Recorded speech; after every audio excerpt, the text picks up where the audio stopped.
ازيك يا حاج؟ ازيك يا بابا؟ عامل ايه؟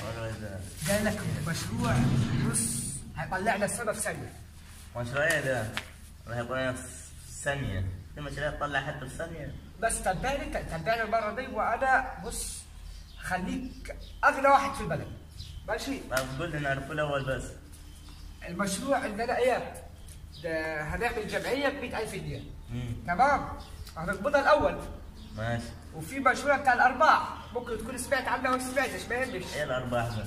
الارباح دي يا ابويا يعني انك مثلا معاك 100,000 هتطلعهم الواحد ياخدهم بارباح 70% او 80%، وفي ناس هتطلع 100%. يعني انت تطلع 100,000 بعد سنه تاخدهم 170,000 جنيه وانت وقاعد مطرح. 170,000 لو قاعد؟ انت وقاعد مطرح من غير ما تتعب. انا لو مثلا بعت الارضيات دلوقتي وجاب مثلا 250,000 يدوني كام؟ 250. احسب كل 100,000 في السنه يدوك 70,000. يعني يدوني 175,000 انا وقاعد. انت وقاعد في السنه بص من غير ما تتعب. انت روح ارعى النغمات بتوعك وخلص سنه ويجيب لك على فلوسك كلها يا حاج. الفلوس تجي انا وقاعد. انت وقاعد مش عليك تكتب القلم، تمسك القلم وتمضي الناس على الشيكات وخلص. خلاص انا معاك يا ابني. شوف تمام معاكم دولار بس بالنص الفلوس دي. بالنص الفلوس. ماشي يعني. انا اخش بال 100,000 اللي اخش بيهم جمعيه، وانت يا ابويا بيع الارضيات وارهن البيت واستلف لك سلفه، نعمل فلوس حلوه ونتكل على الله. وانا معاك. شوف خلاص خلاص انا اروح والمشتري الزبون قاعد. احنا اتصل لك تيجي الوقت وخلص. شوف بيع الارضيات وشوف المشوار ده. خلاص كلم الراجل. بعد المشروع 100 ده والله. بس انا وقاعد. والله المشروع جاب ولدي فائده من المشروع 100. فانا هبني فيلا. انا قبل يقعد. جبتها ما تفهم. ليه؟ ما يهمك. ايه يعني مالك؟ كيف ما تهمنيش جاي مبروك عليك. لو مجي لي ايه ده لسه ولدي فادي جاب لي مشروع هدخلك معي فيه. يا عم المشروع ايه ده؟ مشروع قال لي عليه اسمه الارباح هيطلعك السما فوق. لا فلوس حرام دي. حرام ايه ده هيديك فلوس انت وقاعد بالوفاء ده تغني. يا عم لا فلوس حرام دي. يعني مش تخش معاك؟ لا طب اطلع من جنبي. يا ابوي ده في الاخر حاجه تحصل لك انت وعيالك. تحصل لك ايه؟ اطلع من جنبي. اطلع برا البيت. حراميه. قوم. حرام دي. طب قوم من جنبي. قوم حراميه ده طلع لي فوق. روح. بكره وبعد يحصل لك حاجه انت وعيالك. يا عم روح تحصل لي حاجه اللي مسجل انا قاعد. روح اشتري اللي عايزه بدل اللي احنا فيه. روح دلوقتي روح.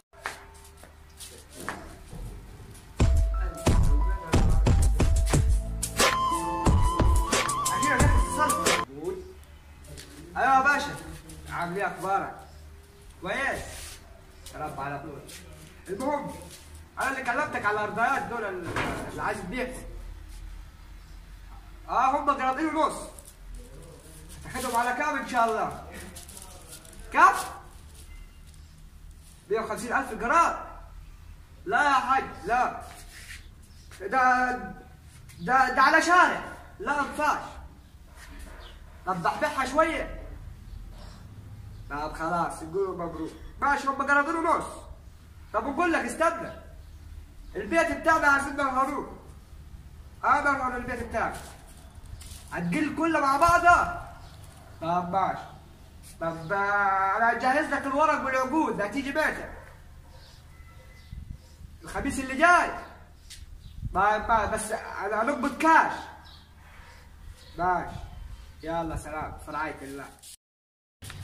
ايه جبت الورق ولا ولدي؟ ايوه هاخد العقود وكل حاجه. ما هو الراجل على كيف تجي جاي في الطريق. لا بعدين انا مستنيك. هتقعد طب ولا ما؟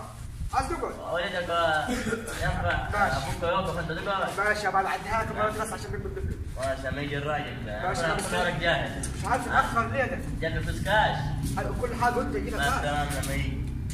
بعدين انا مستنيك. اخر ليه الفجر ده؟ السلام عليكم. جاوب. انا الله يخليك. مرحبا. تفضل تفضل اتفضل. يا ريت تفضل يا عم تفضل ما ينفعش لا غلط طب انا قاعد يا عمري اتعلم كثير. شوف لنا حصيره يا راجل ولا حاجه ولا عليه. ما فيش حصير عندي.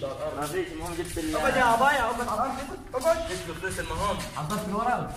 حاجه ايوه انا البطيء انا جبت البطيء. فلوس انا الفلوس الاول انا فلوس يا عم. لا كملين بس انت 15000. لا لا. هذيك يا عم تخافش هنجيبهم لك. اجيبهم.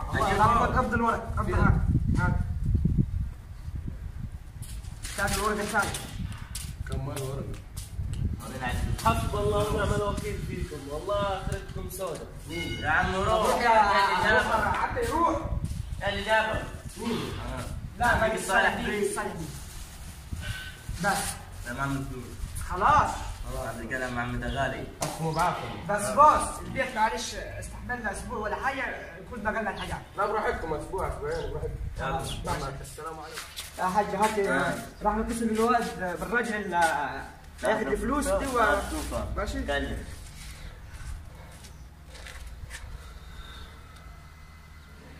شلون يرد؟ اتصل بي تاني. رن عليه ثاني واهم حاجه يجيب الارباح في مواعيدها لا بقول لك على شكل. يا معلم اخبارك؟ بقول لك الفلوسات كلهم جاهزين 250,000 جنيه تمام؟ طبعا زي ما اتفقنا 70% ارباح تمام 70% عشان الشرط اخر نور. ماشي انا اجي لك النهارده في البيت عندك ومعي المحامي نبض الشيكات ماشي؟ ماشي يلا سلام. خلاص يا ابوي تاخذ حاجه؟ ايوه سنه عمر والله بص اجي لك فلوس وتغلى وتشتري ارضك ثاني لا ده فيها بنات اخليك اجيب لك بنات. اهم حاجه البنات. بص ارجعك شبابك يابا. تمام ازيك يا بايا؟ اقعد بخبرك الحلوه دي. بقول لك الفلوس بالارباح بتاعتها جت امبارح. تمام. حطيتها لك في البنك زي عشان العسل. هي ما بديش من هنا والناس كلها عينها علينا دلوقتي. ماشي تمام. بس انا جاي لك النهارده الفكره بص. تعالى لي بافكارك تعالى لي. بص خش.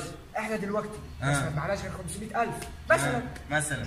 دلوقتي احنا مش نفكروا في حاجه تكسبنا اكتر. ايوه. طب انا جمعت لك الفكره. قول لي. انا معايا جماعه اصحابي اغنياء خالص معدين يابا. انا بقول لهم داخل بديهم بديهم فلوس بقول لهم بعد سنه اديكم مثلا على 100,000 25,000 جنيه بس.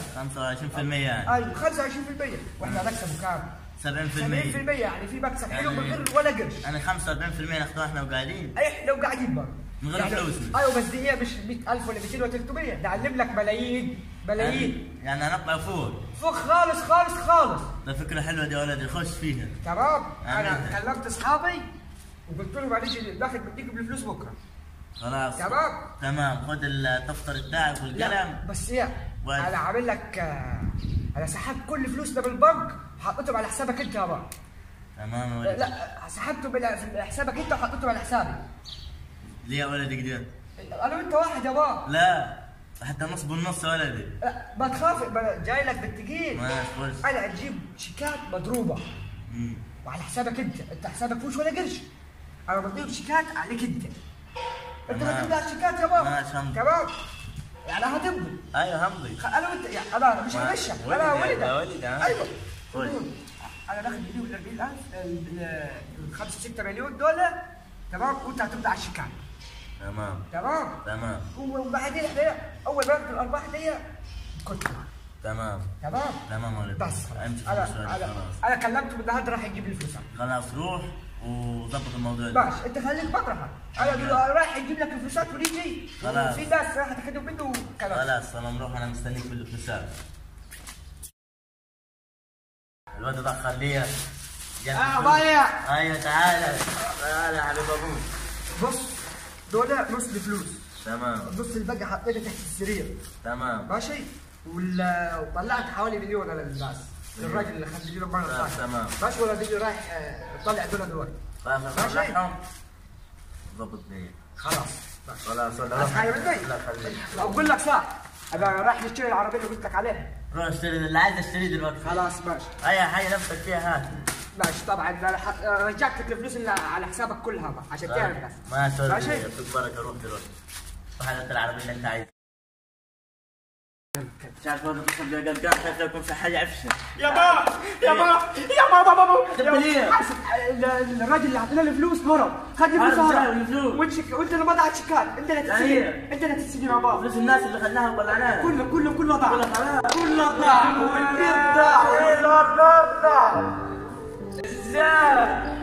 مش عارف، خدوا وهرب طلع برا مصر. ما مش خرب انت هتتسجن يا بابا. والراجل جاي، الراجل تلاقيه جاي. ازاي يا ولد عليك؟ الراجل فين الفلوس؟ استنى على شهر واجبات. شهرين زي بعض انا يبان معليش. لا